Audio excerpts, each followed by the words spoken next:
am standing at the Mexico-United States border crossing in Tijuana, holding nothing but my driver's license and a receipt for coffee, watching my husband of 4 years drive away with my passport, birth certificate, and every document that could prove my citizenship.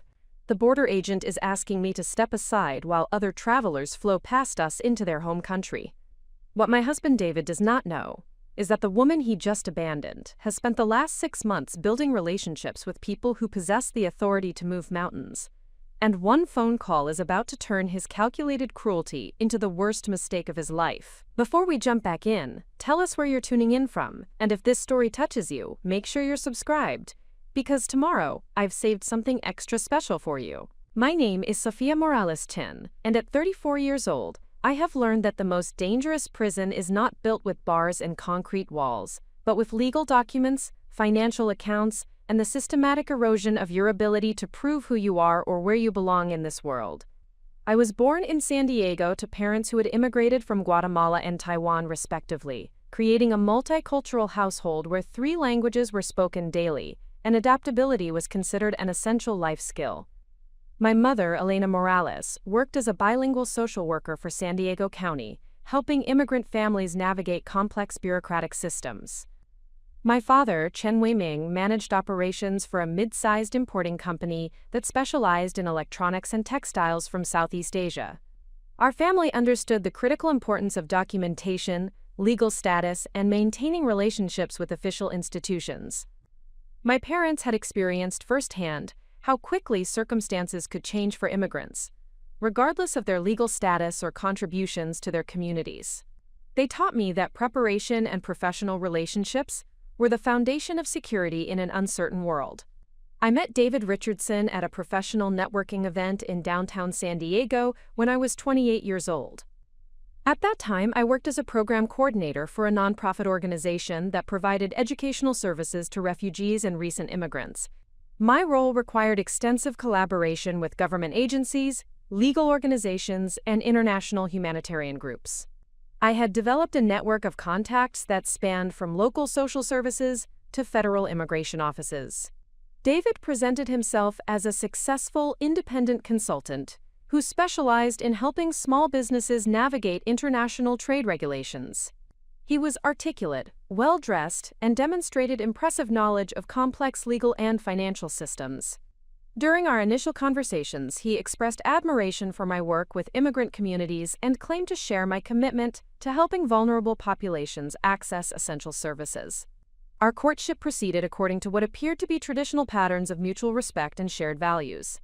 David was attentive without being overwhelming, supportive of my career without attempting to direct my decisions, and interested in my family background without making assumptions about my culture or experiences. He integrated smoothly into my social circles and professional networks, earning positive feedback from friends and colleagues who considered him a suitable partner. The marriage proposal came after 18 months of dating, during a weekend trip to Catalina Island, where David had planned an elaborate surprise involving a private dinner overlooking the Pacific Ocean. The engagement ring was tasteful and appropriately sized, reflecting consideration for my personal style rather than excessive displays of wealth. I accepted his proposal because our relationship appeared to be built on genuine compatibility and shared objectives for our future together. Our wedding took place at the Balboa Park Cultural Center, with approximately 120 guests representing both of our families and professional networks. The ceremony incorporated elements from both my Guatemalan and Taiwanese heritage, while David's family contributed traditions from their Irish-American background. The celebration was elegant without being extravagant, and the overall atmosphere suggested a partnership built on mutual respect and cultural appreciation. The initial months of our marriage proceeded according to expectations established during our courtship period. We maintained our individual careers while building shared routines and financial systems. David continued his consulting work while I advanced to a senior program manager position at my nonprofit organization. We purchased a modest home in the Claremont neighborhood and began discussing long-term plans for family and career development. The first indication of concerning behavior emerged approximately 8 months after our wedding, during preparations for a business trip to Mexico City, where I was scheduled to attend a conference on cross-border educational partnerships. I had traveled internationally numerous times for work and maintained current documentation including passport, global entry clearance, and various professional credentials required for international humanitarian work. David expressed unexpected anxiety about my travel plans, citing concerns about security conditions in Mexico City and the potential risks associated with my work in immigrant advocacy. His concerns appeared genuine and were supported by legitimate news reports about increased violence in certain areas of Mexico. However, his suggestions for addressing these concerns involved restricting my travel rather than implementing additional safety precautions. When I proceeded with my travel plans despite his objections, David's response escalated beyond reasonable expressions of concern. He demanded detailed itineraries, insisted on regular communication schedules, and became increasingly agitated when my conference activities prevented immediate responses to his messages. Upon my return, he subjected me to extensive questioning about my activities, the people I had met, and the nature of my professional discussions. This pattern of behavior intensified over the following months, particularly in relation to any activities that involved travel or professional networking with individuals outside of David's direct knowledge. He began requesting copies of my travel documents, claiming that he needed them for tax preparation or insurance purposes. He insisted on joint bank accounts for all financial activities, arguing that this arrangement would simplify our household management and demonstrate our commitment to transparent communication. The consolidation of financial accounts provided David with detailed information about my spending patterns, professional activities, and personal relationships. He began questioning routine expenses and requesting explanations for any financial transactions that he could not immediately identify.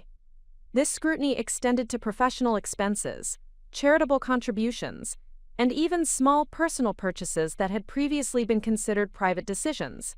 His control over financial information evolved into control over important documents. David volunteered to organize our household filing system, claiming that his business experience made him better qualified to maintain important records. He created a comprehensive filing system for tax documents, insurance policies, property records, and personal identification materials. While this organization appeared helpful initially, it also centralized control over critical documents in his possession. The document control became more restrictive over time. David began storing our passports, birth certificates, and other essential identification materials in a safe deposit box at his bank, claiming that this arrangement provided better security against theft or loss. Access to these documents required his presence and authorization, effectively limiting my ability to travel or conduct business that required official identification. When I requested access to my own documents for routine purposes, David developed various reasons for delays or complications. The bank was closed, he had forgotten the key, there were issues with his account access, or he was too busy with work commitments to accompany me to the safe deposit box. These delays were never permanent, but they created increasing dependency on his cooperation for activities that should have been within my independent control. The psychological impact of this systematic restriction was subtle but cumulative. I began to avoid making plans that required access to official documents, partly to avoid the inconvenience of negotiating with David for access, and partly to prevent the conflicts that arose when he questioned the necessity of my activities. This avoidance gradually reduced my professional flexibility and personal autonomy without dramatic confrontations or obvious abuse. My work in immigrant advocacy had taught me to recognize patterns of control and manipulation, but the academic knowledge of these dynamics was different from experiencing them within a marriage that had begun with apparent respect and partnership. The changes in David's behavior were gradual enough that each individual incident could be rationalized as reasonable concern or practical household management. However, my professional training also provided me with frameworks for documenting concerning behaviors and developing safety plans for vulnerable situations. I began maintaining private records of incidents involving document control, financial restrictions, and attempts to limit my professional activities. These records were stored securely outside of our home and David's knowledge, using systems I had learned through my work with clients who faced similar challenges. The documentation process served multiple purposes beyond simply recording events. It helped me maintain objective perspective on situations that David consistently reframed as normal marital negotiations or expressions of reasonable concern. It also provided evidence that could be used to demonstrate patterns of behavior if professional intervention or legal action became necessary. By the end of our second year of marriage, I had accumulated substantial evidence that David's behavior represented systematic attempts to control my access to independence and mobility. The evidence included photographs of important documents before they disappeared into his filing system, records of financial restrictions and interrogations, and detailed notes about incidents involving travel limitations and professional interference. More importantly, I had begun developing contingency plans for situations where David's control might escalate to more dangerous levels. These plans included secure storage of duplicate documents, emergency financial resources, and professional contacts who could provide assistance if I needed to regain access to my legal status or travel capabilities quickly. The preparation process was informed by my professional experience helping clients who had faced similar challenges, but it was also motivated by growing recognition that my marriage had evolved into something fundamentally different from the partnership I had originally agreed to enter. David's behavior was becoming increasingly possessive and controlling, while his justifications for these behaviors were becoming less credible and more manipulative. I realized that I was living with someone who viewed my independence as a threat to be managed rather than a strength to be supported. His concerns about my safety and security were actually expressions of his need to maintain control over my activities and relationships. The loving husband who had courted me with respect and admiration had been gradually replaced by someone who treated me as property to be managed, rather than a partner to be trusted. Preparing and narrating this story took us a lot of time, so if you are enjoying it, subscribe to our channel. It means a lot to us. Now back to the story. The recognition of this transformation was both liberating and terrifying. It meant that I could stop questioning my own perceptions and reactions to increasingly unreasonable demands and restrictions. However, it also meant that I was married to someone whose true character was fundamentally incompatible with the respectful partnership I had believed we were building together. The question was no longer whether David's behavior was acceptable or whether I was overreacting to normal marital adjustments. The question was how to extract myself from a situation that was becoming increasingly restrictive and potentially dangerous, while protecting my legal status, professional reputation, and personal safety during the process. I had spent 2 years documenting the problem. Now I needed to begin implementing solutions that would restore my independence and security. The challenge was accomplishing this goal without triggering escalation that could place me in even more vulnerable circumstances. The border incident that would ultimately expose David's true intentions was still several months away, but the foundation for my survival and recovery was already being constructed through careful preparation and strategic relationship building. Every document I secured, every contact I cultivated, and every contingency plan I developed was an investment in my future freedom. I did not yet know that my husband was planning to abandon me at an international border, but I was already preparing for the possibility that someone I had trusted completely might prove to be capable of actions I could never have imagined. The transformation of my marriage from partnership to control required an equally strategic transformation in my approach to personal security and professional relationships.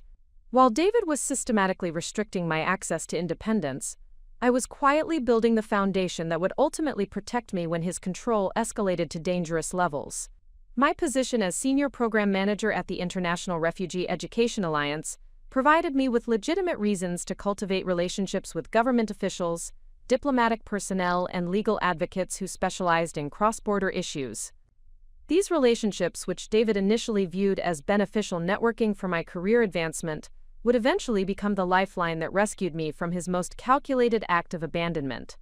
The expansion of my professional network began with my assignment to coordinate a multi-year educational initiative for refugee families who were transitioning between temporary settlements in Mexico and permanent resettlement in the United States. This project required extensive collaboration with the United States Consular Services, Mexican Ministry of Education, and various international humanitarian organizations that operated in border regions. My primary contact at the United States Consulate in Tijuana was Deputy Consul Margaret Chen Williams, a career Foreign Service officer who had specialized in emergency citizen services for over 15 years.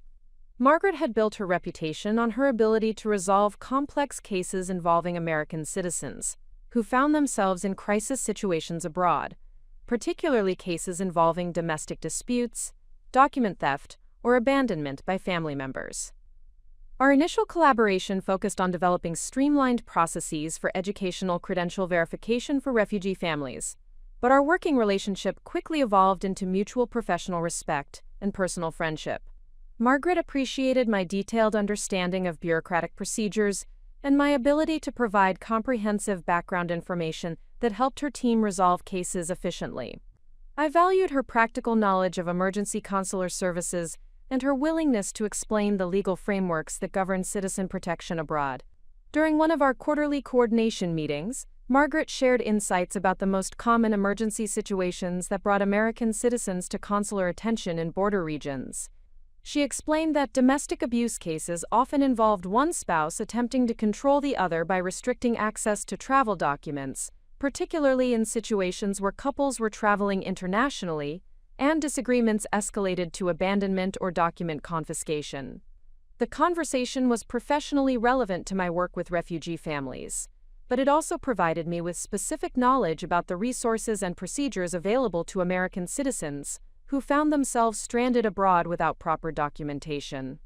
Margaret explained that consular services maintained emergency protocols for document replacement, identity verification, and emergency repatriation that could be activated quickly when American citizens faced genuine crisis situations.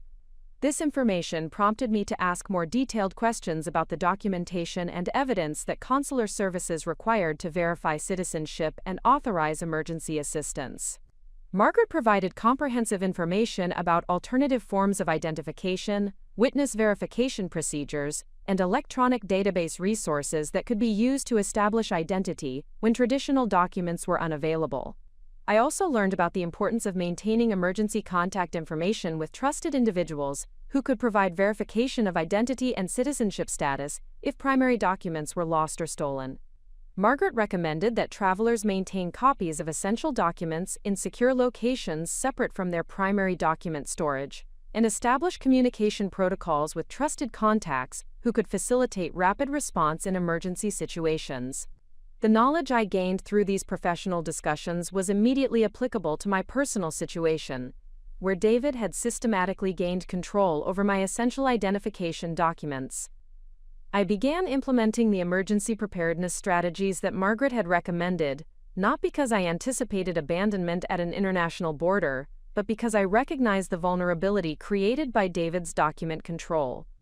My relationship with Margaret developed beyond professional collaboration into genuine friendship based on shared values and mutual respect. She invited me to attend diplomatic social events where I met other consular officers, immigration attorneys, and international aid workers, who formed a network of professionals dedicated to helping people navigate complex cross-border challenges.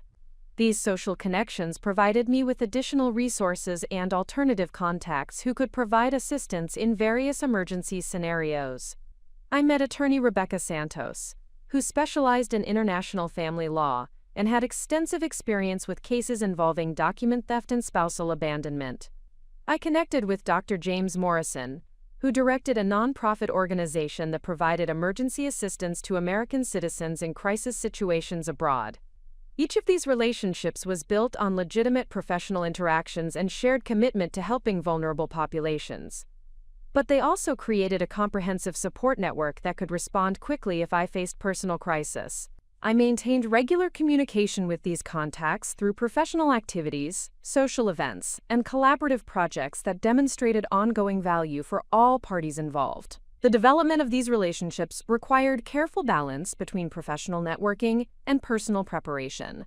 I could not explicitly explain that I was building emergency resources because my husband was systematically controlling my access to independence, but I could ask informed questions about procedures and requirements that would help me prepare for potential crisis situations. My approach to this relationship building was methodical and strategic. I documented the contact information, areas of expertise, and preferred communication methods for each person in my network. I maintained regular communication through professional updates, holiday greetings, and occasional social interactions that kept these relationships active and current. I also began storing copies of essential documents in locations that David could not access or control. I established a safe deposit box at a different bank using my maiden name and pre-marriage address information. I created secure digital copies of important documents that were stored in encrypted cloud accounts that David did not know existed.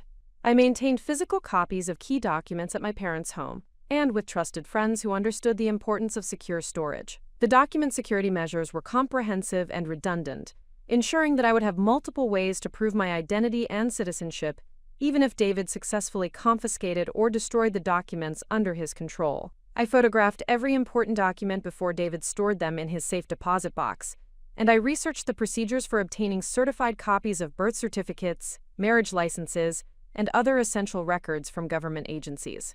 My financial preparations were equally systematic and strategic. I established a separate bank account using my professional address and maintained regular deposits from freelance consulting work that David was not aware of. This account provided me with emergency funds that could support travel, accommodation, and legal expenses if I needed to leave suddenly or respond to crisis situations. I also maintained credit cards and financial accounts that were not linked to our joint household finances. These accounts were established before our marriage and remained in my individual name, providing me with financial resources that David could not monitor or control. I ensured that all statements and correspondence for these accounts were delivered to secure addresses that David did not have access to. The combination of professional network development, document security, and financial preparation created a comprehensive foundation for independence that remained invisible to David while providing me with substantial resources for emergency response. These preparations were motivated by growing concern about David's controlling behavior, but they were also practical applications of the emergency preparedness principles I taught to my clients who face similar vulnerabilities. My work with refugee families had taught me that preparation and advanced planning were essential for survival in unpredictable situations.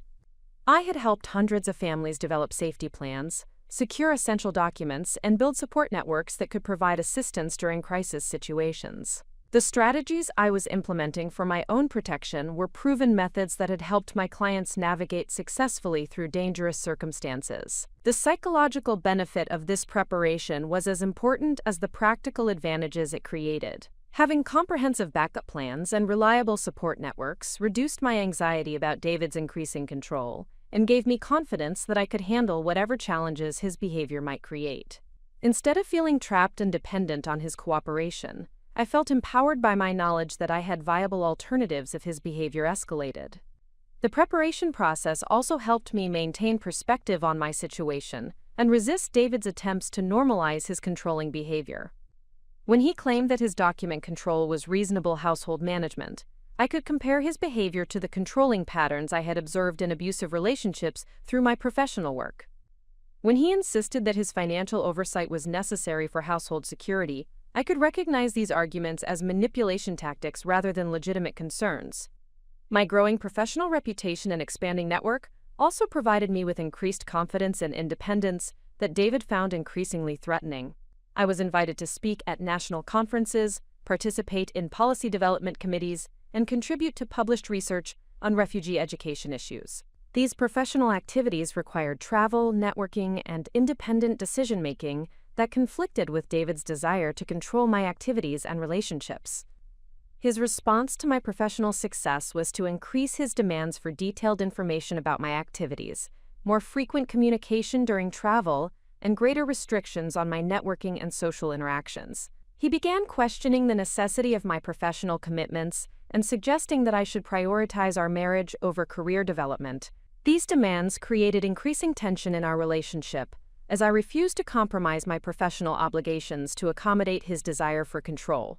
I recognized that his demands were not motivated by legitimate concerns about our marriage, but by his need to limit my independence and professional relationships that provided me with resources beyond his control. The conflict over my professional activities reached a critical point when David demanded that I decline an invitation to participate in a policy development conference in Mexico City that would involve collaboration with high-level officials from both Mexican and American government agencies. The conference was a significant professional opportunity that would enhance my reputation and expand my network of contacts in exactly the areas where I had been building relationships for emergency preparedness. When I informed David that I would be attending the conference despite his objections, his response revealed the extent of his controlling intentions. He insisted that he would accompany me to Mexico City to ensure my safety and monitor my professional activities. When I explained that spousal accompaniment was not appropriate for this type of professional conference, he became increasingly agitated and began making threats about the consequences of defying his guidance. This confrontation marked the beginning of the final phase of our marriage, where David's controlling behavior would escalate from psychological manipulation to direct action designed to trap me in circumstances where I would be completely dependent on his cooperation for basic survival and return to the United States. What David did not understand was that his threats and attempts at control had accelerated my preparation for exactly the type of crisis he was planning to create. Every restriction he imposed made me more determined to build comprehensive alternatives. Every threat he made prompted me to strengthen my support networks and emergency resources. By the time David made his final decision to abandon me at the Mexican border, I had spent months building relationships with exactly the people who possessed the authority and resources to respond effectively to his actions. My preparation had been thorough, strategic, and invisible to someone who assumed that I was as helpless and dependent as he needed me to be. The foundation was complete. The network was activated and ready. The next phase would test whether my preparation had been adequate to overcome the crisis that David was preparing to create. The Mexico City Policy Conference invitation arrived on a Tuesday morning in early September, delivered through official diplomatic channels that emphasized both the prestigious nature of the opportunity and the international significance of the collaborative initiative. The conference, titled Cross-Border Educational Frameworks for Displaced Populations, would bring together senior officials from multiple government agencies, international organizations, and academic institutions to develop comprehensive policy recommendations for refugee education programs spanning the United States-Mexico border region. My selection as one of 12 American representatives reflected recognition of my expertise in refugee education coordination and my established relationships with both governmental and humanitarian organizations operating in border areas. The invitation specified that participants would engage in high-level policy discussions, contribute to official recommendations that would influence federal funding decisions, and establish ongoing collaborative relationships with their international counterparts. The professional significance of this opportunity extended far beyond the immediate conference activities. Participation would position me as a recognized expert in international refugee education policy, create connections with senior officials who directed major humanitarian programs, and provide access to funding opportunities that could substantially expand our organization's impact and my personal career trajectory. When I presented the invitation to David that evening, his initial response appeared supportive and congratulatory. He acknowledged the professional honor represented by my selection and expressed pride in my achievements within the refugee advocacy community. However, as I provided more detailed information about the conference structure, participant list, and planned activities, his enthusiasm transformed into concern and eventually opposition. David's objections focused initially on security considerations related to travel in Mexico City, citing recent news reports about increased crime rates and specific incidents involving American professionals who had experienced theft or harassment. These concerns appeared legitimate and demonstrated his awareness of current events that could affect my safety during international travel. However, his proposed solutions for addressing these security concerns revealed the controlling motivations underlying his apparent worry about my well-being. Rather than suggesting additional precautions, secure transportation arrangements, or communication protocols that would enhance my safety while preserving my professional participation, David insisted that the only acceptable approach was for him to accompany me to Mexico City as my personal security escort. The practical impossibility of this arrangement became immediately apparent when I explained the conference structure and professional protocols governing participant activities. The policy discussions would involve classified information about government programs, confidential case studies of ongoing operations, and strategic planning sessions restricted to officially credentialed participants. Spousal accompaniment was neither appropriate nor permitted for these types of professional activities. David's response to this explanation revealed the extent to which his controlling behavior had evolved beyond normal marital concern into systematic interference with my professional independence. He argued that my professional obligations should not take precedence over his comfort and security concerns, and that a supportive wife would prioritize her husband's feelings over career advancement opportunities. The argument escalated when David suggested that I should decline the invitation rather than attend a conference where he could not monitor my activities and ensure my compliance with his expectations for appropriate behavior. This suggestion demonstrated his fundamental misunderstanding of my professional commitments and his expectation that I would sacrifice significant career opportunities to accommodate his need for control. I recognized this demand as a critical moment in our marriage, where I needed to establish boundaries that preserved my professional integrity and personal autonomy. I informed David clearly and definitively that I would be attending the Mexico City conference as scheduled, regardless of his objections or demands for inappropriate accompaniment. His response to my decision was immediate and revealing.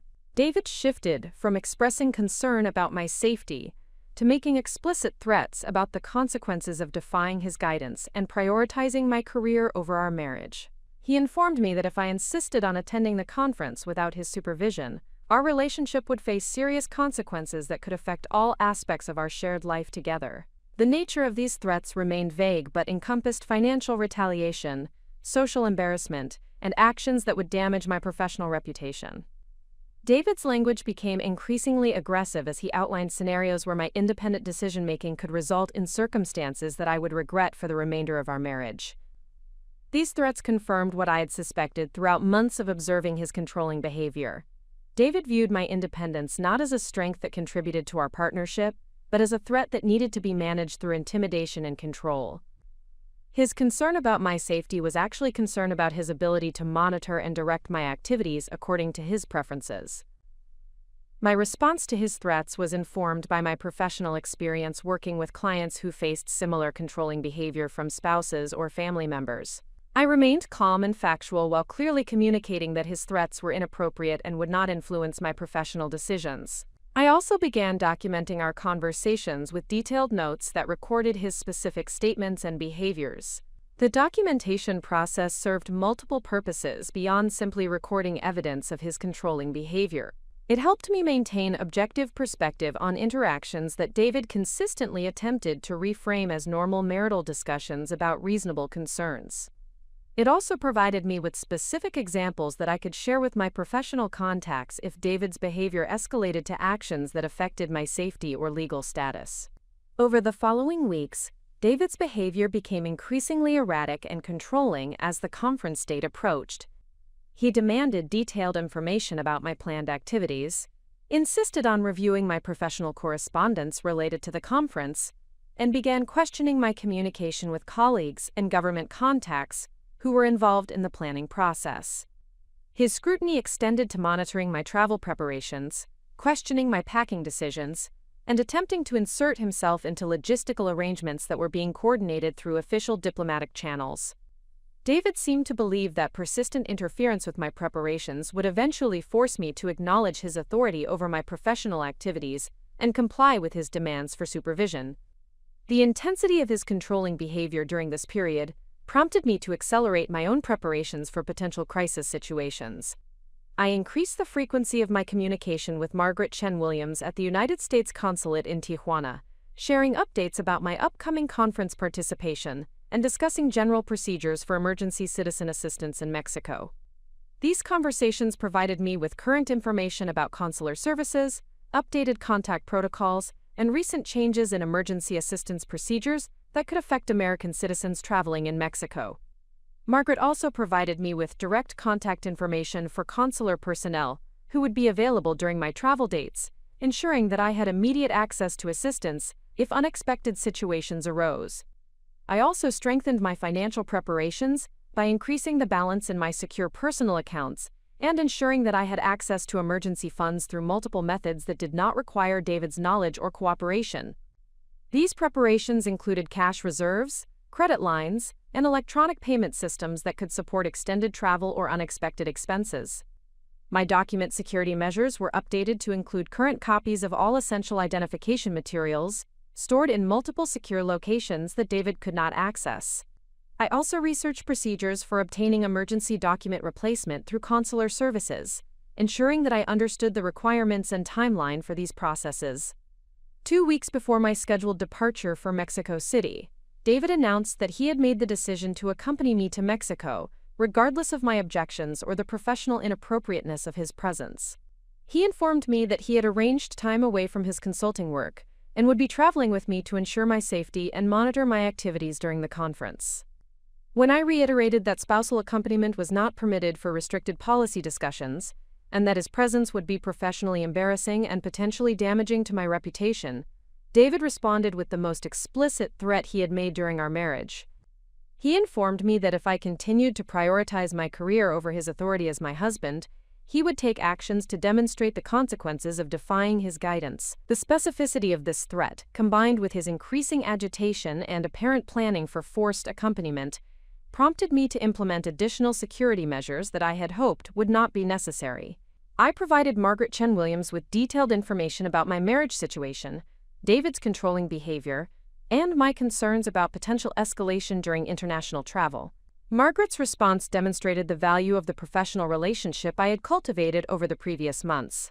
She immediately understood the serious nature of the situation and provided me with specific protocols for emergency contact if David's behavior created crisis situations during our travels. She also arranged for enhanced monitoring of my activities through consular channels that would enable rapid response if I requested assistance.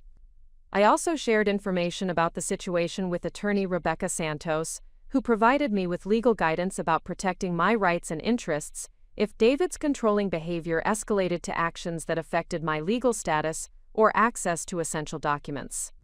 Rebecca helped me understand the procedures for reporting spousal abuse to appropriate authorities and obtaining legal protection if circumstances required intervention. The week before our departure, David's behavior reached levels of control and surveillance that eliminated any remaining doubt about his intentions. He insisted on reviewing all of my conference materials, demanded access to my communication with other participants, and began making arrangements for his own accommodation and activities in Mexico City that assumed his participation in professional events where he was not welcome.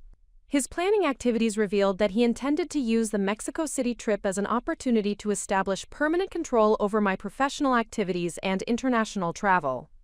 David appeared to believe that if he could successfully impose his supervision during this high-profile conference, he would establish a precedent that would allow him to control all future professional activities that involved travel or networking beyond his direct oversight.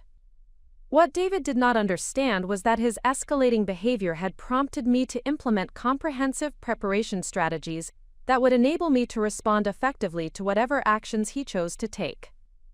My professional network, financial resources, document security, and legal preparations created multiple layers of protection that remained invisible to someone who assumed I was as helpless and dependent as he needed me to be. The final preparations were completed on the evening before our scheduled departure.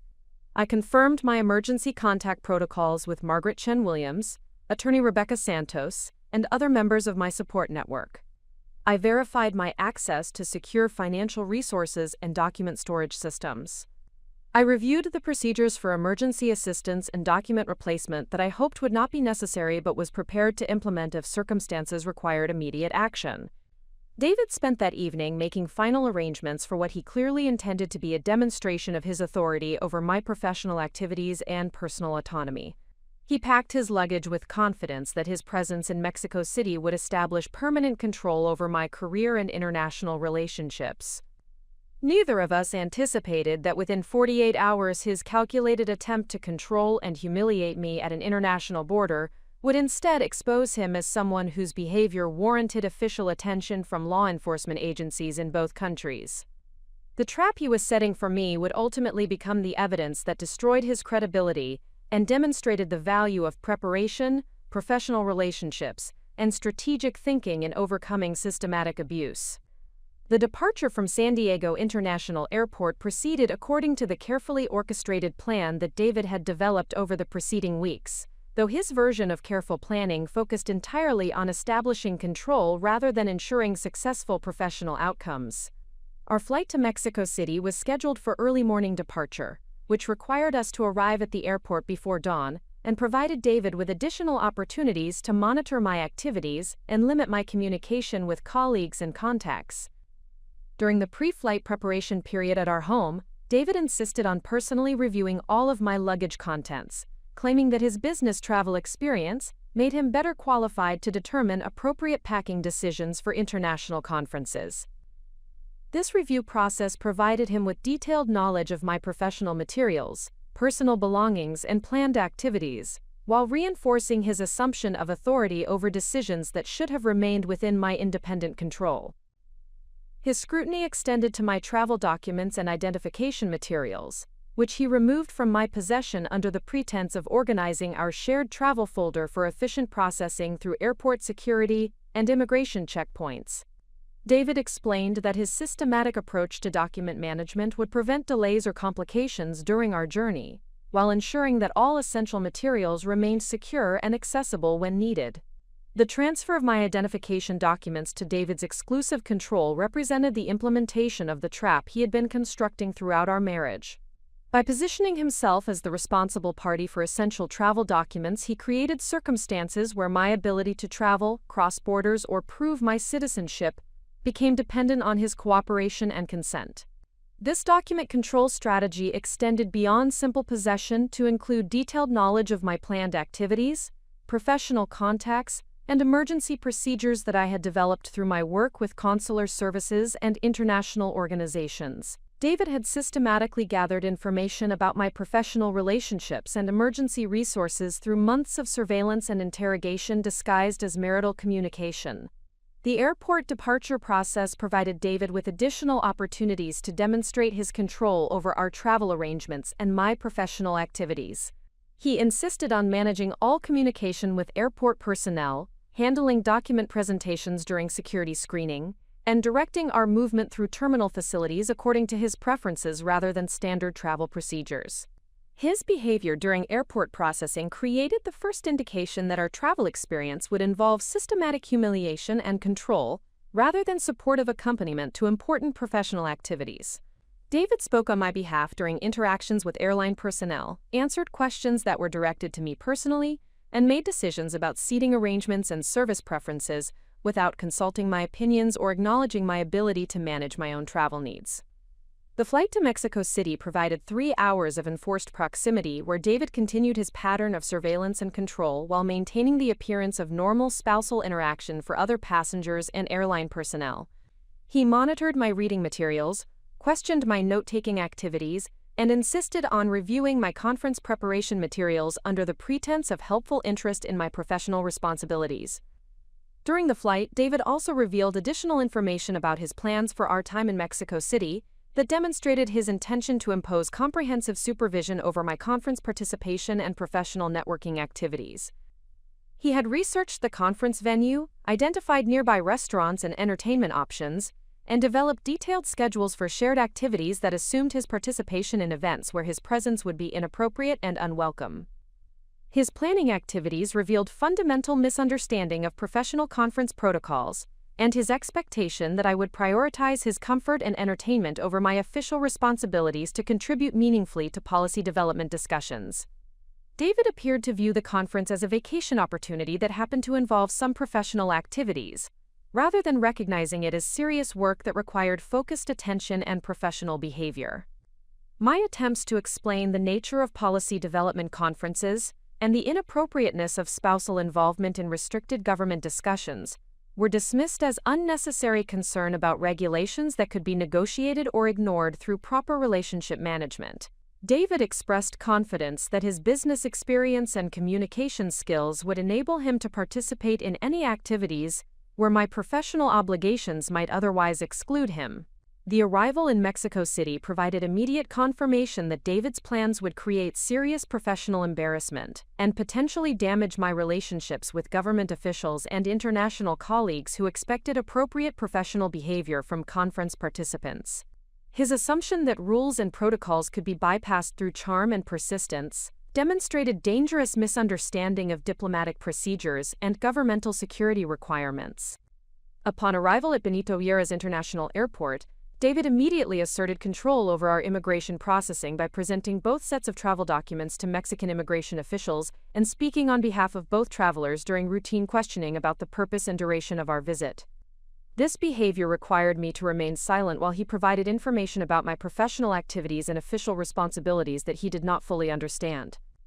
The immigration processing provided the first external validation of concerns I had developed about David's controlling behavior and his potential to create crisis situations through inappropriate interference with official procedures. The Mexican immigration officer directed several questions specifically to me regarding my conference participation and professional credentials, clearly expecting direct responses rather than spousal interpretation of my activities and qualifications.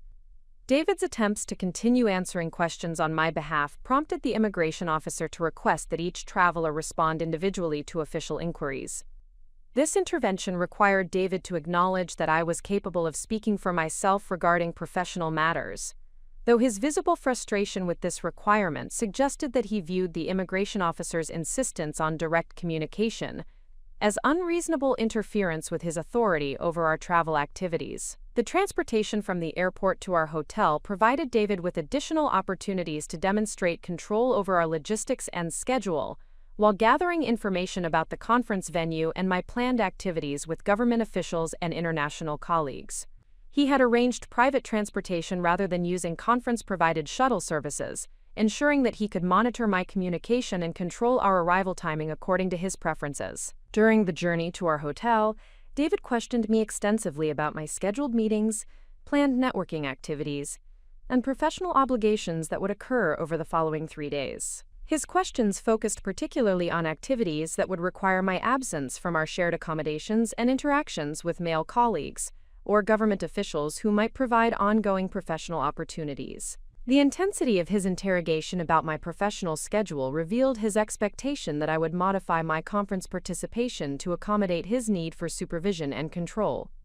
David appeared to believe that if he could demonstrate sufficient concern about my activities and express reasonable objections to specific meetings or events, I would eventually agree to limit my professional engagement to activities where he could maintain oversight. My refusal to modify my professional schedule or provide detailed information about confidential government discussions prompted David to escalate his controlling behavior through explicit threats about consequences that would result from prioritizing professional obligations over marital harmony. These threats remained vague but suggested that my continued defiance of his authority would result in actions designed to embarrass me professionally and demonstrate his power over my career and personal circumstances. The hotel arrival process provided David with opportunities to gather additional information about conference logistics, while positioning himself as the primary contact for our accommodations and establishing control over our room access and communication systems. He insisted on managing our registration process, obtained duplicate keycards for our room, and arranged for hotel services that reinforced his assumption of authority over our shared activities. The first evening in Mexico City was spent in David's systematic review of my conference materials, professional correspondence, and planned activities for the following day. This review process was presented as helpful spousal support for important professional responsibilities, but the detailed nature of his questions and his insistence on understanding confidential aspects of government policy discussions revealed his intention to monitor and potentially interfere with my official duties. His review of conference materials also provided him with detailed information about my professional contacts, meeting schedules, and networking opportunities that would form the foundation for his subsequent actions. David gathered comprehensive intelligence about my activities and relationships while maintaining the appearance of supportive interest in my career advancement. The first day of conference activities proceeded according to the official schedule, though David's attempts to insert himself into professional networking events and policy discussions created uncomfortable situations that required careful management to prevent damage to my professional relationships. His presence at conference social events was tolerated by other participants who assumed that spousal accompaniment had been appropriately arranged through official channels. However, his attempts to participate in restricted policy discussions and classified briefings prompted conference organizers to implement additional security measures that excluded unauthorized personnel from sensitive sessions. These interventions provided temporary relief from David's surveillance, while demonstrating to other participants that my husband did not understand appropriate boundaries for professional activities. The conference proceedings provided me with valuable opportunities to strengthen my relationships with government officials and international colleagues, while contributing meaningfully to policy development discussions that would influence future refugee education programs. These professional activities represented the career advancement opportunities that had motivated my original decision to attend, despite David's objections and controlling behavior. However, the quality of my professional participation was significantly affected by the need to manage David's inappropriate behavior and prevent his interference from damaging my reputation with colleagues and government contacts. The mental energy required to monitor his activities and minimize disruption to official proceedings detracted from my ability to focus fully on the substantive policy discussions that were the conference's primary purpose. The second day of conference activities marked the beginning of David's transition from inappropriate interference to explicit retaliation for my continued prioritization of professional obligations over his demands for control and supervision. His behavior became increasingly aggressive as he recognized that conference participants and organizers were not going to accommodate his expectations for spousal involvement in restricted government activities. The escalation of David's behavior during the second day provided clear indication that our return journey to the United States would involve actions designed to punish me for defying his authority and demonstrate his power to control my movement and legal status. His threats became more specific and focused on consequences that would affect my ability to return home safely and maintain my professional relationships. That evening, David informed me that our departure arrangements had been modified according to his assessment of appropriate consequences for my professional behavior during the conference. He explained that my prioritization of government meetings over spousal accommodation had demonstrated disrespect that required correction through actions that would help me understand the importance of proper marital priorities. The specific nature of these modified arrangements remained unclear, but David's language and behavior suggested that our return journey would involve deliberate complications designed to create dependency on his cooperation for successful re-entry to the United States. His confidence in his ability to control our return travel indicated that he had developed detailed plans for actions that would place me in vulnerable circumstances. The final evening in Mexico City was spent in David's systematic preparation for whatever actions he had planned to implement during our departure. He gathered all travel documents, reviewed our itinerary multiple times, and made several private phone calls to contacts who apparently had been informed about modifications to our original travel arrangements. His preparation activities were conducted with the same methodical attention to detail that had characterized his control over our marriage, suggesting that his planned actions represented careful calculation rather than impulsive retaliation. David appeared confident that his preparation would enable him to create circumstances where I would be forced to acknowledge his authority and accept permanent restrictions on my professional independence. The departure from Mexico City proceeded according to David's carefully orchestrated plan, though the true nature of his intentions remained concealed until we reached the United States-Mexico border crossing at Tijuana. Our checkout from the hotel was conducted with the same methodical control that had characterized his behavior throughout our stay, with David managing all interactions with hotel personnel while maintaining possession of both our travel documents and luggage. The journey from Mexico City to the border region was accomplished through private transportation that David had arranged without consulting me or explaining the reasoning behind his departure from our original travel itinerary. Instead of returning directly to San Diego through the most efficient route, David had planned a circuitous journey that would bring us to the Tijuana border crossing during peak traffic hours, when processing delays would be most likely to occur. During the lengthy drive to the border, David's behavior demonstrated increasing confidence in whatever plan he had developed for demonstrating his control over my movement and legal status. He maintained casual conversation about the conference activities, while systematically reviewing travel documents and making additional private phone calls to contacts who were apparently coordinating aspects of his planned actions. His demeanor throughout the journey suggested satisfaction with the successful implementation of preparation activities that would soon create circumstances requiring my complete dependence on his cooperation for successful re-entry to the United States. David appeared to view the approaching border crossing as an opportunity to establish permanent authority over my professional activities and personal autonomy, through demonstrated control over my ability to prove citizenship and legal status. The arrival at the Tijuana border crossing occurred during the afternoon rush period, when vehicle processing times were extended due to increased traffic volume and enhanced security procedures. David had clearly timed our arrival to coincide with circumstances that would maximize delays and create additional complications for border processing, though his reasoning for this timing would not become apparent until his actual plan was revealed. The initial approach to the border checkpoint proceeded normally, with David presenting both sets of travel documents to United States Customs and Border Protection officers for routine examination and processing. The officers conducted standard inquiries about the purpose of our travel to Mexico, the duration of our stay, and any items requiring declaration for customs purposes. David responded to official questions with appropriate information, while maintaining control over our documentation and directing the interaction according to his preferences.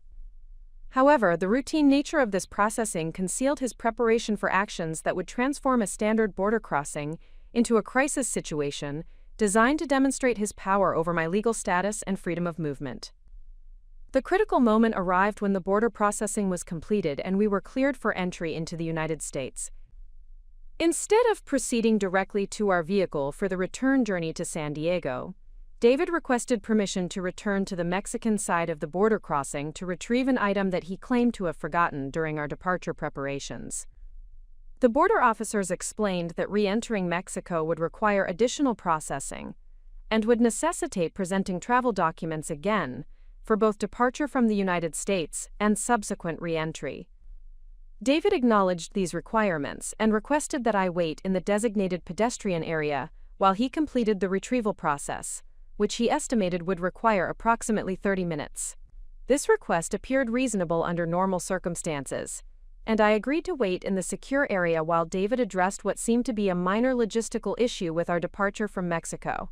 The designated waiting area was located within the United States border facility, providing a comfortable environment with seating and refreshment facilities for travelers dealing with routine processing delays. David departed for the Mexican side of the border carrying both our passports, birth certificates, and other identification documents that would be required for his re-entry processing. His explanation for taking my documents was that keeping them together would prevent confusion or loss during the additional border crossings required to retrieve his forgotten item. The waiting period initially proceeded without concern, as 30-minute delays were common during peak traffic periods at major border crossings. I used the time to respond to professional correspondence related to the conference and coordinate follow-up activities with colleagues who had participated in the policy development discussions. However, as the 30-minute estimate extended to 45 minutes and then to over an hour, I began to recognize that David's retrieval mission was taking significantly longer than reasonable for routine logistical issues. My attempts to contact him through phone calls and text messages received no response, suggesting either communication difficulties or deliberate avoidance of contact. The realization that David might have deliberately abandoned me at the border crossing without essential identification documents emerged gradually as his extended absence exceeded any reasonable explanation for routine travel complications. The systematic nature of his document control throughout our marriage, combined with his escalating threats about consequences for my professional independence, created a pattern that suggested deliberate action rather than unexpected circumstances. The confirmation of my abandonment came when I approached United States border officers to inquire about David's status and explain my concerns about his extended absence. The officers checked their processing records and informed me that David had successfully crossed into Mexico over an hour earlier but had not returned or initiated re-entry procedures. More significantly, the officers explained that David had not been accompanied by a spouse during his departure processing, and their records showed no indication that he intended to return with additional travelers or retrieve other individuals from the United States waiting area. This information confirmed that David had deliberately misrepresented his plans and had no intention of returning to collect me or provide me with the identification documents necessary for independent travel. The full scope of David's calculated betrayal became apparent when the border officers explained that I could not leave the border facility or travel independently within the United States without presenting valid identification documents that proved my citizenship status. My driver's license was insufficient for international border processing, and the coffee receipt I carried provided no identification value for official purposes. David had successfully created circumstances where I was trapped in a border facility without the documentation necessary to prove my legal status, travel independently, or access resources that would enable me to resolve the situation through normal channels. His plan represented systematic psychological abuse disguised as a travel complication, designed to force my acknowledgement of his complete authority over my movement and legal recognition. However, David's confidence in his ability to trap me in helpless circumstances had overlooked the comprehensive emergency preparedness that I had developed through months of strategic planning and professional relationship building. While he assumed that I would be forced to contact him and accept whatever conditions he imposed for the return of my identification documents, I possessed alternative resources that he did not know existed. My first response to the confirmed abandonment was to implement the emergency contact protocols that I had established with Deputy Consul Margaret Chen Williams at the United States Consulate in Tijuana.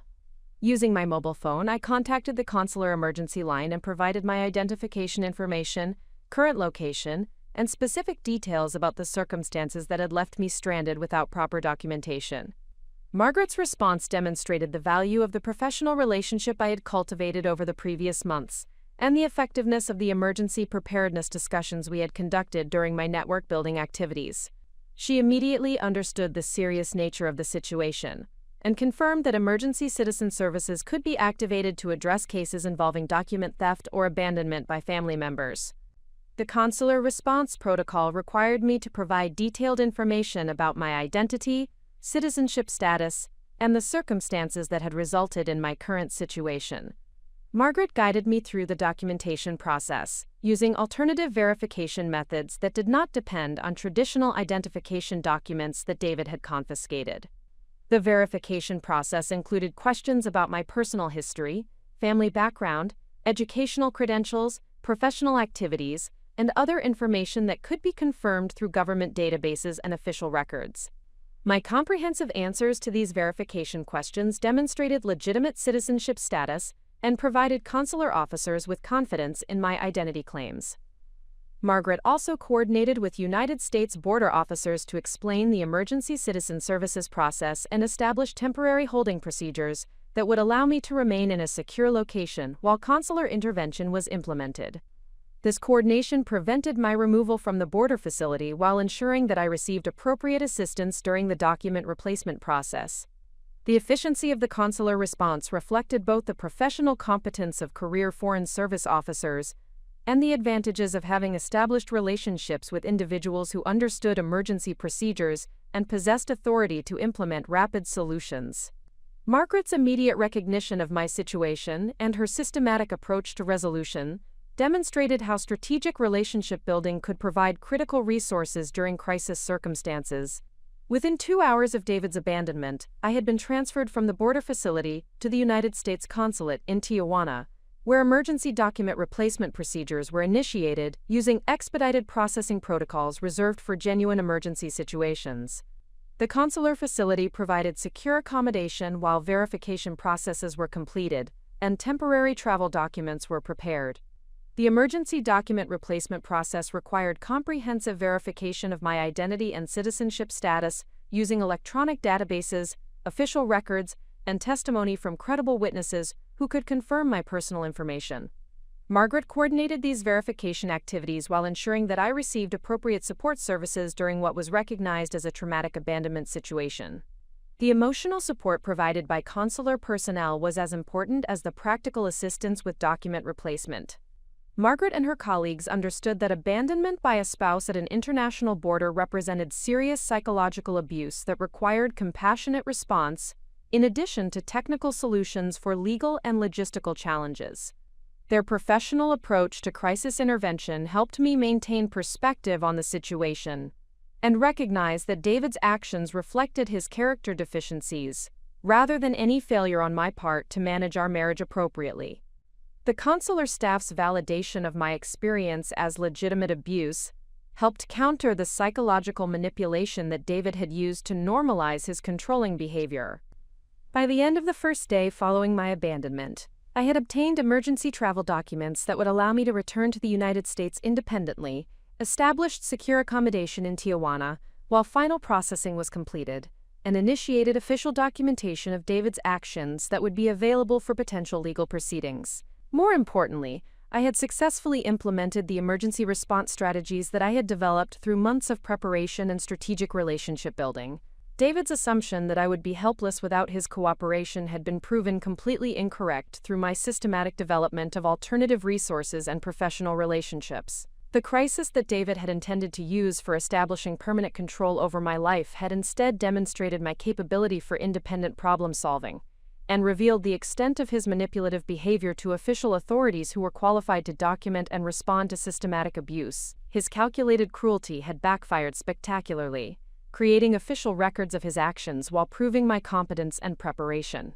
The foundation was now established for David to discover that his attempt to trap and humiliate me had instead exposed him to scrutiny from law enforcement agencies in both countries, damaged his professional reputation beyond repair, and triggered legal consequences that would affect him for years to come. The second phase of my response to David's abandonment involved activating the comprehensive support network that I had developed through months of strategic relationship building within government agencies, legal organizations, and international advocacy groups. While David assumed that his document confiscation would leave me isolated and dependent on his eventual mercy, my systematic preparation had created multiple layers of professional assistance that could respond rapidly to exactly this type of crisis situation. Attorney Rebecca Santos received my emergency contact within hours of my arrival at the United States Consulate in Tijuana. Rebecca's specialization in international family law and spousal abuse cases involving document theft made her immediately qualified to understand both the legal implications of David's actions and the procedural requirements for protecting my rights while pursuing appropriate remedies through official channels. Rebecca's initial response focused on documenting David's actions through official channels that would create permanent legal records of his abandonment and document theft. She coordinated with consular personnel to ensure that all aspects of my emergency assistance were properly documented, including the circumstances of my abandonment, the verification procedures required for emergency document replacement, and the official determination that David's actions constituted deliberate spouse abandonment rather than accidental separation. The legal documentation process served multiple purposes beyond simply recording the immediate crisis. Rebecca explained that David's calculated abandonment of his wife at an international border, combined with his deliberate confiscation of identification documents, constituted several categories of criminal behavior that could be prosecuted under both United States and Mexican legal systems. The criminal implications included charges related to document theft, spousal abandonment, false reporting to border authorities, and potentially human trafficking offenses depending on the specific circumstances and jurisdictional interpretations of David's actions. Rebecca began preparing comprehensive legal documentation that would support prosecution under multiple statutes while protecting my interest during any subsequent legal proceedings. Simultaneously, Rebecca initiated civil legal actions designed to protect my financial assets, professional reputation, and personal safety from further retaliation by David once he discovered that his abandonment plan had failed completely. These protective measures included emergency restraining orders, asset preservation orders, and notifications to relevant professional organizations about potential attempts to damage my career through false accusations or professional sabotage. The speed and comprehensiveness of Rebecca's legal response demonstrated the advantages of having established relationships with qualified professionals who understood the serious nature of systematic spousal abuse and possessed the expertise necessary to implement effective countermeasures rapidly. Her immediate recognition of the criminal nature of David's actions helped validate my experience, while ensuring that appropriate legal remedies were pursued through proper channels. Dr. James Morrison from the International Crisis Assistance Foundation received notification of my situation through the professional network that Margaret Chen Williams maintained for emergency citizen assistance cases. Dr. Morrison's organization specialized in providing comprehensive support services for American citizens who experienced crisis situations abroad, particularly cases involving family violence, document theft, or abandonment by travel companions. Dr. Morrison's response included immediate practical assistance with secure accommodation, communication services, and logistical support for extended stay in Mexico while legal and consular processes were completed. His organization maintained established relationships with reputable hotels, secure transportation services, and local law enforcement agencies that could provide additional protection if David attempted to locate and confront me during my emergency stay in Tijuana. The practical support provided by Dr. Morrison's organization was coordinated with consular services to ensure that all assistance activities complied with official protocols, while maximizing my safety and comfort during what was recognized as a traumatic crisis situation. This coordination prevented duplication of services while ensuring comprehensive coverage of my immediate needs for security, communication, and logistical support. More importantly, Dr. Morrison's involvement brought additional official attention to David's actions from organizations that maintained relationships with law enforcement agencies in both countries. His documentation of my crisis situation created additional official records that would be available for any subsequent criminal investigations or legal proceedings involving David's abandonment and document theft activities. The involvement of multiple professional organizations and government agencies in responding to my crisis created a comprehensive documentation trail that would make it impossible for David to claim that his actions were accidental, misunderstood, or justified by any reasonable interpretation of marital authority or travel logistics.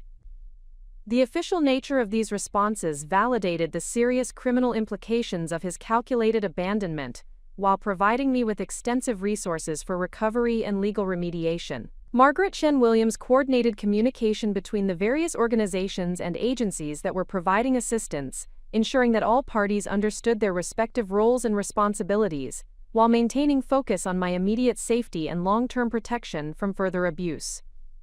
Her experience with complex emergency cases involving multiple jurisdictions and legal systems proved invaluable for managing the comprehensive response that my situation required.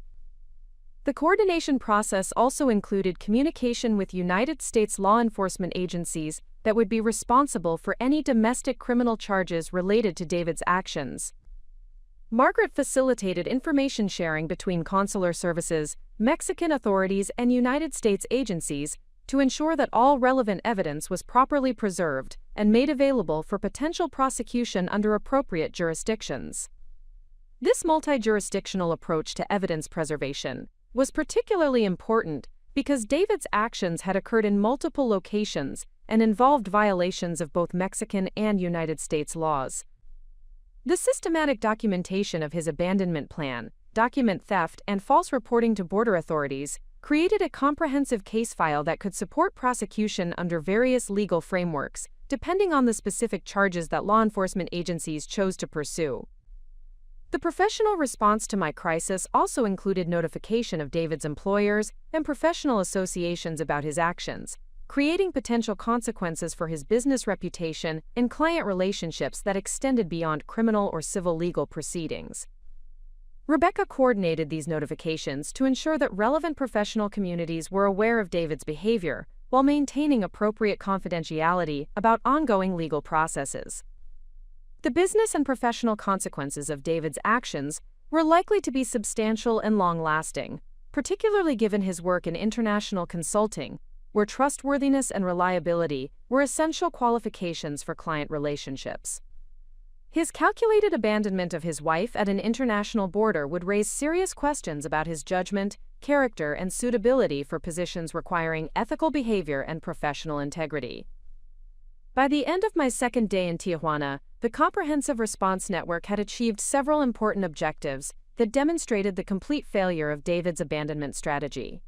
I had obtained emergency travel documents that restored my freedom of movement, established secure accommodation and support services that ensured my safety and comfort, and initiated legal processes that would hold David accountable for his criminal behavior while protecting me from further retaliation. More significantly, the professional and official response to my crisis had created extensive documentation of David's actions that would be available for criminal prosecution, civil legal proceedings, and professional accountability measures. His assumption that I would be isolated and helpless without his cooperation had been proven spectacularly incorrect through the activation of resources and relationships that he did not know existed. The effectiveness of my emergency response demonstrated the value of strategic preparation and relationship building for protecting against systematic abuse and calculated betrayal. While David had spent months planning what he believed would be the perfect demonstration of his control over my life and legal status, I had spent the same period developing comprehensive resources that could respond effectively to exactly the type of crisis he had created. The contrast between David's malicious planning and my protective preparation highlighted fundamental differences in our approaches to problem solving and relationship management. David had focused on creating dependency and vulnerability that would force my compliance with his authority, while I had developed independence and resilience that enabled effective response to his most extreme attempts at control and manipulation. The third day of my emergency stay in Tijuana marked the beginning of David's discovery that his calculated abandonment had triggered consequences that extended far beyond his original intentions. Multiple law enforcement agencies had been notified of his actions. Professional organizations had received documentation of his behavior, and his business relationships were facing scrutiny that would affect his career prospects indefinitely. Margaret Chen Williams informed me that David had attempted to contact the United States consulate to inquire about my status and location, apparently expecting to discover that I was still trapped at the border facility awaiting his return with my identification documents. His shock at learning that I had successfully obtained emergency travel documents and established independent accommodation suggested that he had seriously underestimated both my preparation and my professional relationships. David's attempted contact with consular services also provided additional evidence of his calculated intentions, since his inquiries focused on my dependence on his assistance, rather than expressing concern about my safety or well-being following what he could have claimed was accidental separation. His questions revealed his expectation that I would be desperate for his help and willing to accept his conditions for the return of my confiscated documents. The consular personnel who handled David's inquiries were fully briefed on the circumstances of my abandonment and the criminal nature of his actions. Their responses to his questions focused on directing him to appropriate legal counsel and informing him that his actions were being investigated by relevant law enforcement agencies in both countries. This official response provided David with his first indication that his abandonment plan had not only failed to achieve his intended control over my circumstances, but had also exposed him to serious legal consequences that could affect his freedom, professional reputation, and financial security for years to come. His calculated cruelty had backfired completely, creating exactly the type of official scrutiny and legal accountability that he had assumed he could avoid through careful planning and strategic timing. The realization that his actions were being treated as criminal behavior rather than marital disputes or travel complications marked the beginning of David's recognition that he had seriously miscalculated both my resources and the official response that his abandonment would trigger. His assumption that spousal abuse could be disguised as travel logistics had been proven incorrect through the professional expertise of individuals who understood the patterns and legal implications of systematic control and calculated abandonment. Rebecca Santos informed me that David had also attempted to contact her office, apparently seeking legal representation for what he described as misunderstandings about travel arrangements and documentation management. Rebecca's response focused on explaining that her representation of me in matters related to his abandonment and document theft created conflicts of interest that prevented her from providing him with legal advice or assistance. This interaction provided David with additional confirmation that his actions were being treated as serious criminal behavior that required qualified legal representation, rather than simple clarification of travel logistics or marital communication issues. Rebecca's professional assessment of his situation as requiring criminal defense counsel helped him understand the severity of the legal consequences he was facing. The comprehensive nature of the professional response to my crisis, combined with the systematic documentation of David's criminal behavior, had created circumstances where his original plan to establish permanent control over my life had instead resulted in his complete loss of credibility, professional reputation, and legal standing.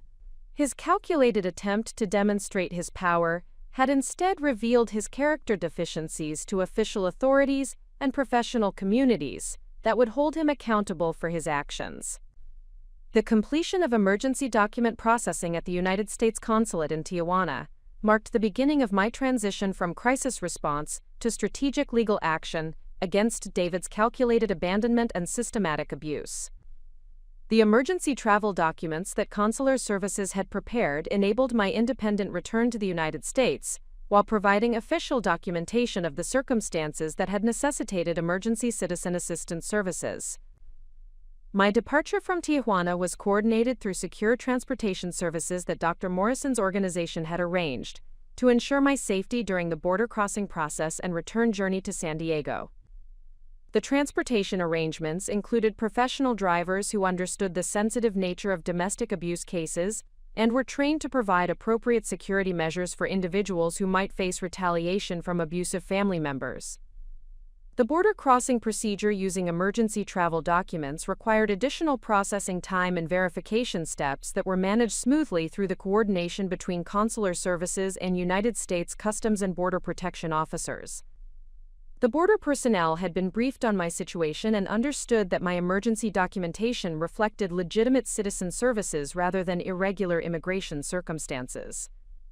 The successful border crossing using emergency documents provided definitive proof that David's calculated document confiscation had not achieved his intended objective of trapping me in circumstances where I would be dependent on his cooperation for return to the United States.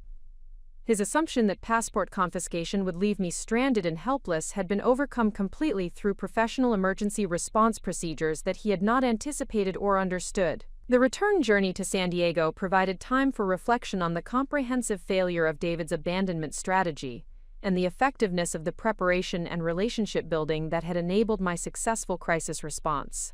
His months of systematic planning to establish permanent control over my legal status and freedom of movement had been neutralized within hours through resources and relationships that demonstrated the value of strategic preparation for protecting against calculated abuse.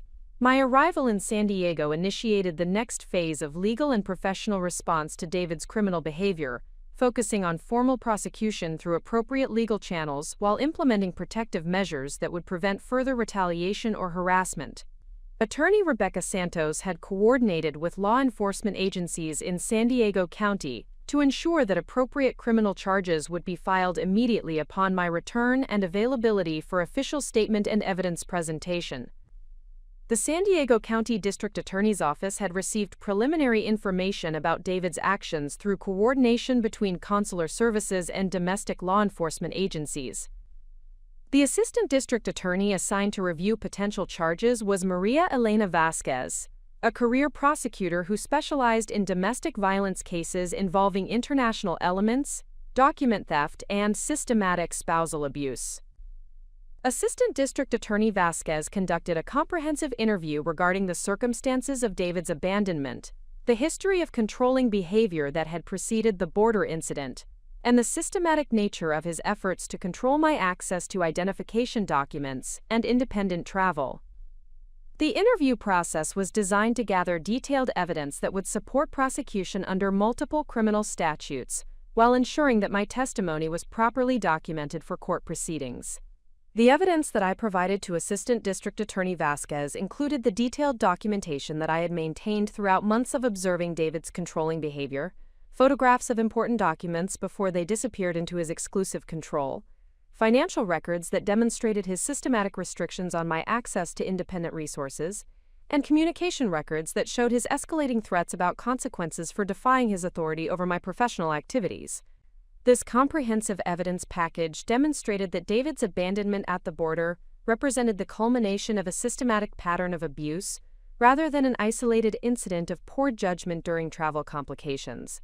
The documented history of controlling behavior provided context that elevated the seriousness of his abandonment and document theft, from simple marital dispute to calculated criminal activity designed to control and manipulate through deliberate creation of legal vulnerability. Assistant District Attorney Vasquez explained that David's actions supported prosecution under several criminal statutes, including document theft, spousal abandonment, false reporting to federal agencies, and potentially human trafficking charges, depending on the specific legal interpretation of his calculated efforts to control my movement through document confiscation and abandonment in foreign territory. The criminal charges would be filed in coordination with federal agencies that had jurisdiction over crimes involving international borders, document fraud, and interference with consular services. The multi-jurisdictional nature of the prosecution would ensure that David faced consequences under both state and federal legal systems, while preventing him from avoiding accountability through jurisdictional complications or procedural delays.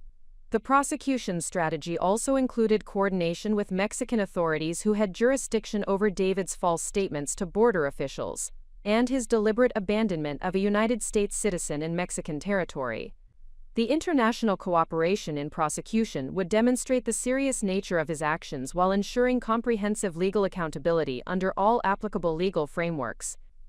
Rebecca Santos coordinated civil legal actions that would run parallel to criminal prosecution while addressing the financial and professional consequences of David's systematic abuse and abandonment. The civil proceedings included divorce filings that documented the grounds for marriage dissolution based on extreme cruelty, property division proceedings that would protect my financial interests from David's potential retaliation, and restraining orders that would prevent further harassment or contact attempts. The civil legal strategy also addressed potential professional retaliation that David might attempt through false accusations about my competence, character, or professional behavior. Rebecca filed preemptive legal notifications with relevant professional organizations and government agencies that documented David's criminal behavior while establishing official records that would counter any retaliatory accusations he might make about my professional activities or personal conduct. The comprehensive legal response created multiple layers of protection and accountability that addressed both the immediate criminal consequences of David's abandonment and the longer-term implications of his systematic abuse and control attempts. The coordination between criminal prosecution and civil remediation ensured that David would face comprehensive consequences while providing me with maximum protection from further abuse or retaliation. The professional consequences of David's actions extended beyond legal proceedings to include investigation by business organizations and professional associations that maintained ethical standards for members involved in international consulting and trade activities. Rebecca coordinated notifications to relevant professional bodies that documented David's abandonment and document theft, while requesting investigation of his fitness for positions requiring trustworthiness and ethical behavior. The International Association of Trade Consultants received detailed documentation of David's actions, along with official records from consular services and law enforcement agencies that confirmed the criminal nature of his behavior. The association's ethics committee initiated formal investigation procedures that could result in suspension or permanent revocation of his professional credentials and membership privileges. Similar notifications were sent to business organizations and professional networks where David maintained memberships or credentials that were relevant to his consulting practice. The systematic documentation of his criminal behavior and the official nature of the evidence provided by law enforcement and consular services created substantial professional consequences that would affect his ability to maintain client relationships and obtain future business opportunities. The business impact of these professional consequences was magnified by the international nature of David's consulting practice, where reputation for trustworthiness and ethical behavior was essential for client confidence and business development. His calculated abandonment of his wife at an international border raised serious questions about his judgment, character, and reliability that would be difficult to overcome even if he successfully avoided criminal conviction. The comprehensive nature of the legal and professional response to David's actions created circumstances where his attempt to establish permanent control over my life had instead resulted in the destruction of his own professional reputation and legal standing. His calculated cruelty had triggered consequences that extended far beyond his original intentions and would affect his career prospects and personal circumstances indefinitely. Dr. Morrison's organization provided ongoing support services during the legal proceedings to ensure that I had access to counseling resources, security consultation, and practical assistance with rebuilding independent living arrangements that were not connected to David or vulnerable to his potential retaliation. These support services recognized that recovery from systematic abuse required comprehensive assistance beyond simply legal remediation of criminal behavior. The counseling services provided through Dr. Morrison's organization were specifically designed for individuals who had experienced systematic control and manipulation by intimate partners. The counselors understood the psychological impact of calculated abandonment and document theft, while providing practical guidance for rebuilding confidence and independence after experiencing deliberate betrayal by a trusted spouse. The security consultation services focused on protecting my physical safety and personal information from potential retaliation, while David faced criminal charges and professional consequences that might motivate vengeful behavior. The security measures included assessment of my living arrangements, workplace security, communication monitoring, and emergency response procedures that would provide rapid assistance if David attempted to contact or confront me. The practical assistance with independent living included help with establishing new financial accounts that were not connected to David's knowledge or control, securing new housing arrangements that provided appropriate privacy and security, and coordinating changes to professional and personal contact information that would prevent David from tracking my activities or location.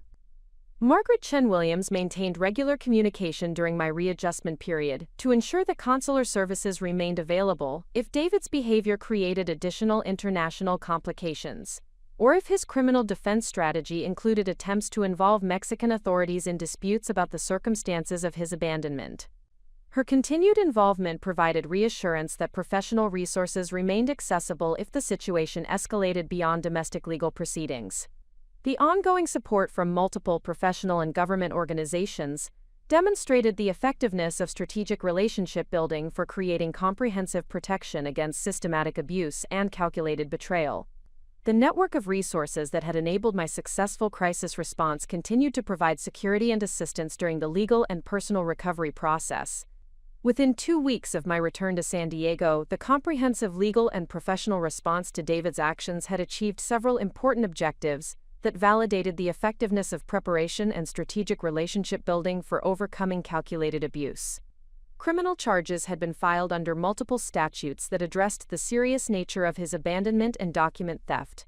Civil legal proceedings had been initiated to protect my financial interests and prevent further harassment, and professional organizations had begun investigation procedures that would affect his business reputation and career prospects.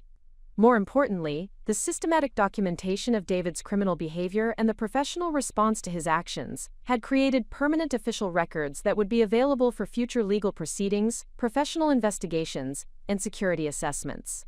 His calculated attempt to demonstrate control over my life had instead generated comprehensive evidence of his character deficiencies and criminal behavior that would follow him indefinitely. The contrast between David's malicious planning and the professional response to his actions highlighted the fundamental difference between destructive manipulation and constructive preparation. While David had focused on creating vulnerability and dependence that would force my compliance with his authority, I had developed resilience and resources that enabled effective response to his most extreme attempts at control and provided comprehensive protection during the recovery process. The comprehensive legal and professional consequences that resulted from David's calculated abandonment began to materialize with systematic precision during the weeks following my return to San Diego. His initial confidence that his document confiscation strategy would establish permanent control over my circumstances was replaced by growing recognition that his actions had triggered consequences extending far beyond his original intentions and completely outside his ability to manage or contain.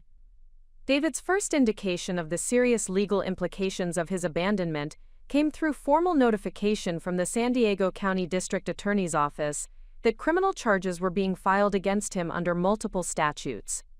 The charges included document theft, spousal abandonment, making false statements to federal officials, and conspiracy to commit human trafficking through deliberate creation of circumstances designed to control another person's movement through document confiscation and abandonment in foreign territory.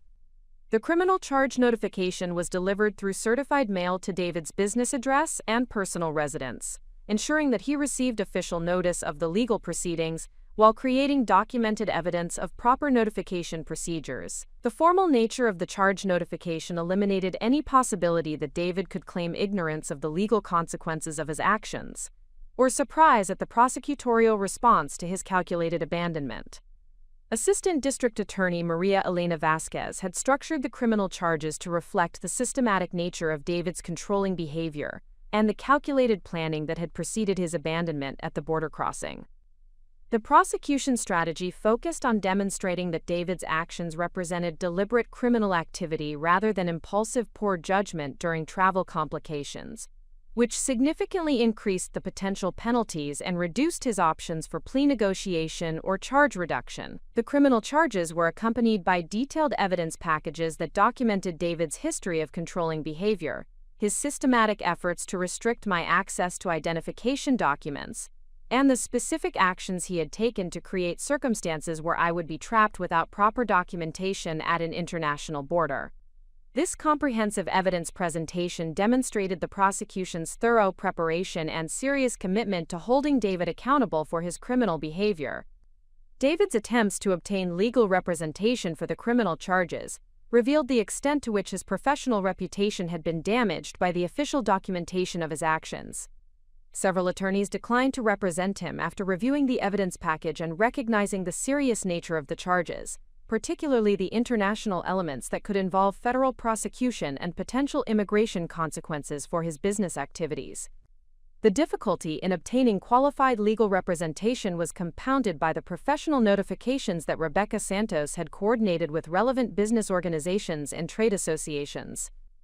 These notifications had created awareness within the legal community about David's actions and their implications for his character and trustworthiness, making attorneys reluctant to associate their professional reputations with defending someone whose behavior raised serious ethical concerns.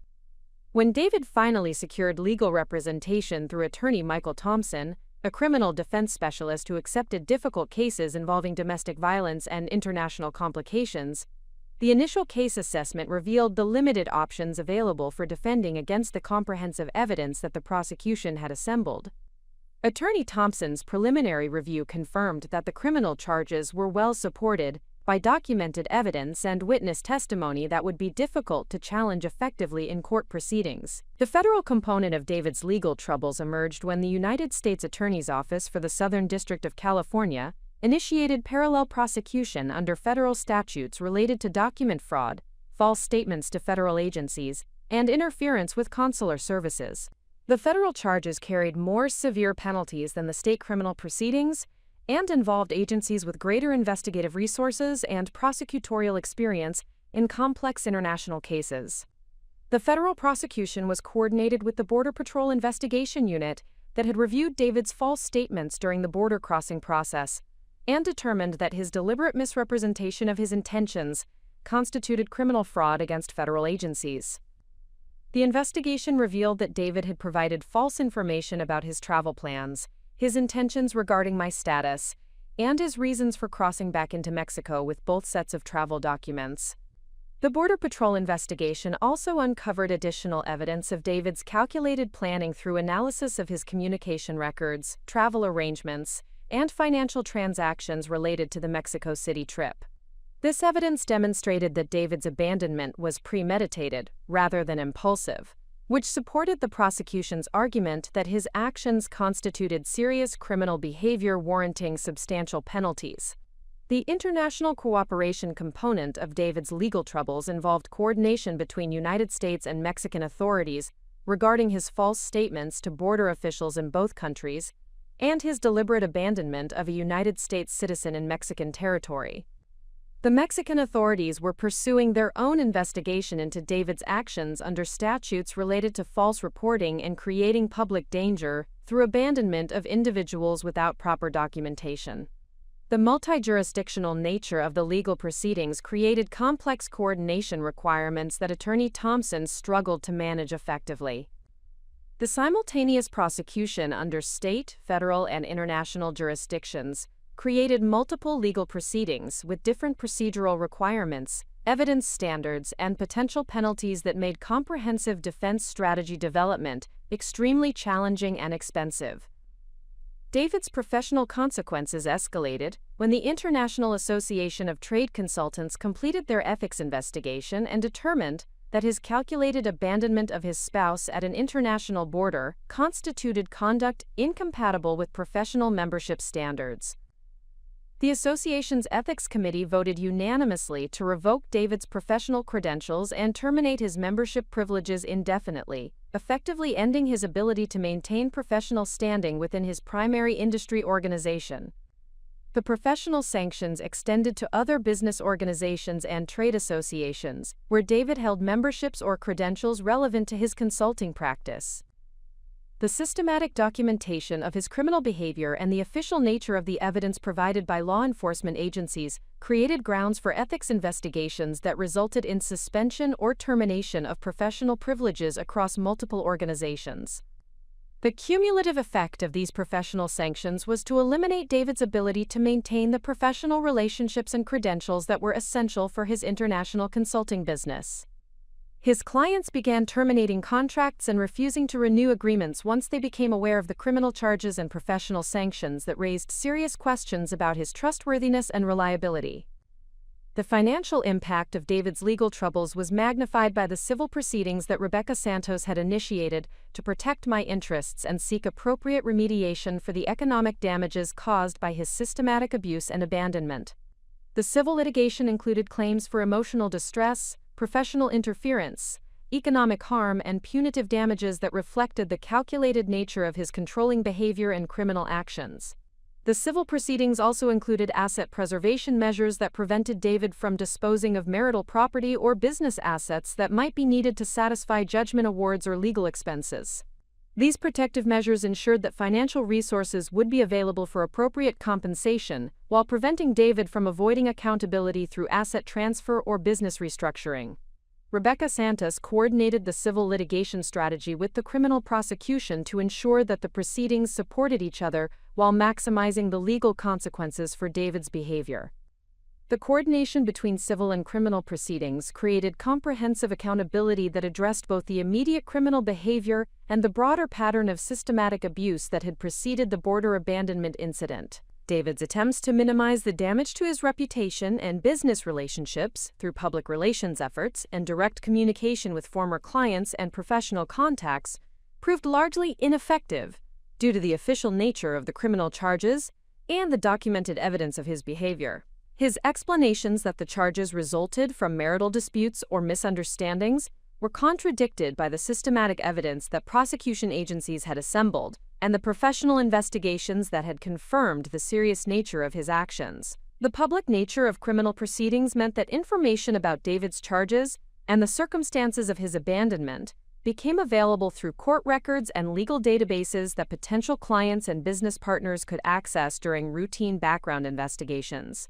This transparency eliminated his ability to conceal or minimize the legal consequences of his actions when pursuing new business opportunities or professional relationships. David's attempts to contact me directly to negotiate resolution of the legal proceedings were blocked by the restraining orders that Rebecca Santos had obtained and monitored by law enforcement agencies that were investigating his compliance with court-ordered restrictions on contact and harassment. These protective measures ensured that David could not use intimidation or manipulation to influence my cooperation with prosecution efforts or pressure me to minimize his legal consequences. The comprehensive nature of the legal and professional consequences that David faced created circumstances where his original plan to establish permanent control over my life had instead resulted in the complete destruction of his own professional standing and legal security. His calculated cruelty had generated consequences that would affect his career prospects, financial stability, and personal reputation for years to come,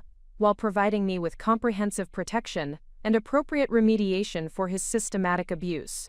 The contrast between David's confident planning for my humiliation and dependence and the reality of his comprehensive legal and professional downfall demonstrated the fundamental principle that calculated abuse and criminal behavior ultimately create consequences for perpetrators rather than permanent control over victims. His assumption that I would be helpless without his cooperation had been proven spectacularly incorrect through the activation of resources and relationships that he had never anticipated or understood.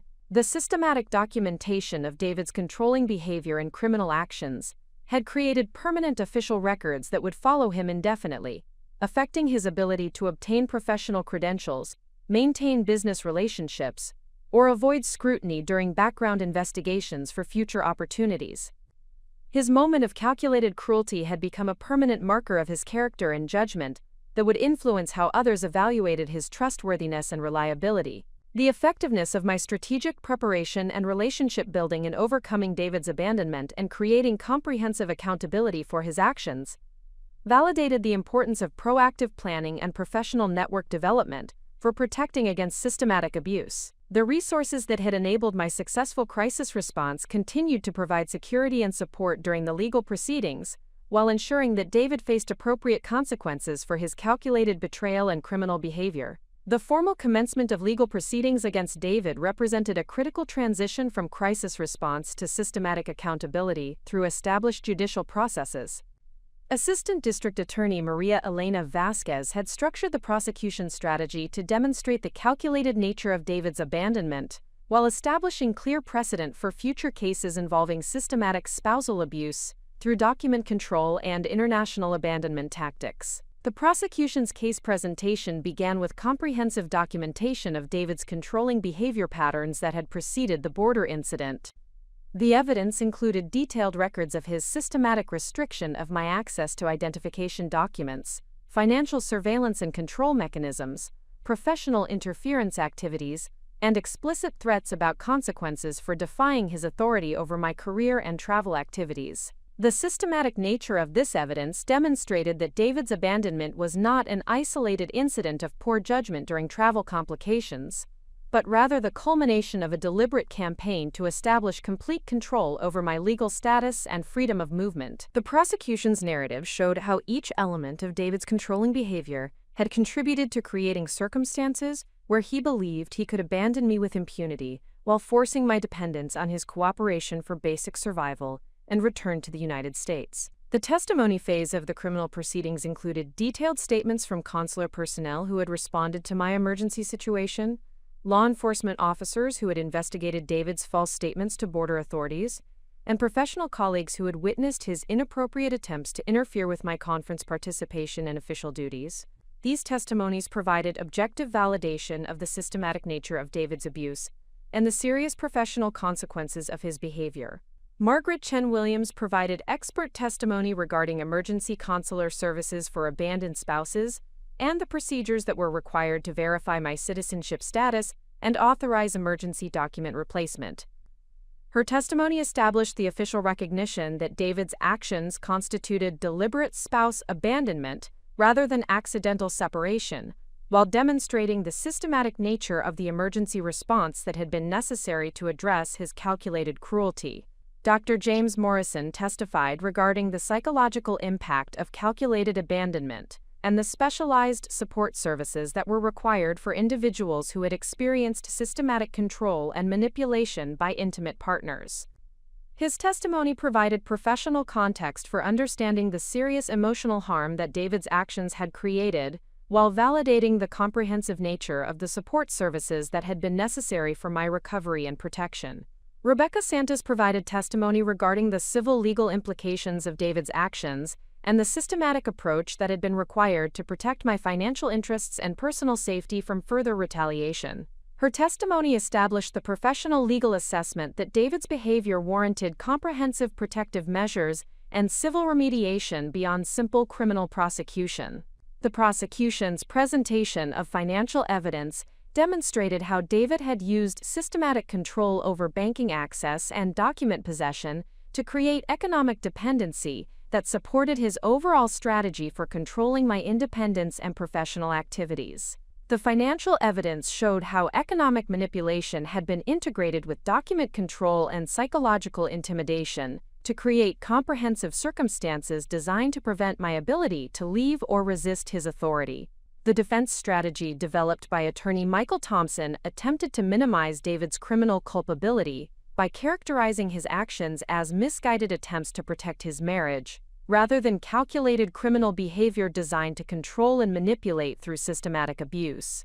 The defense argued that David's controlling behavior reflected normal marital concerns that had escalated due to communication problems, rather than representing deliberate criminal activity warranting serious legal penalties. However, the defense strategy was undermined by the systematic nature of the evidence that the prosecution had assembled, and the official documentation from multiple government agencies that confirmed the calculated nature of David's abandonment. The comprehensive evidence package made it impossible to characterize David's actions as impulsive emotional responses or reasonable protective measures, rather than deliberate criminal behavior. The federal prosecution component added additional complexity to the legal proceedings while providing stronger evidence of David's criminal intent and the serious nature of his actions.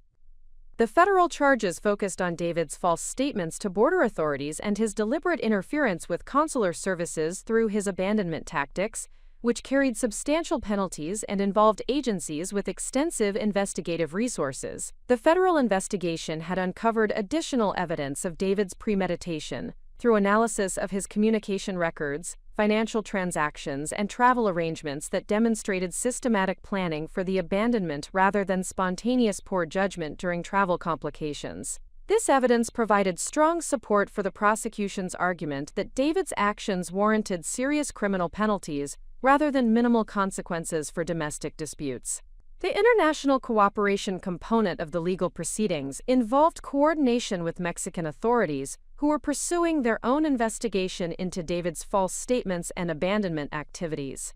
The Mexican investigation provided additional evidence of David's deliberate deception and created potential for additional criminal consequences under Mexican jurisdiction that would affect his ability to travel internationally in the future.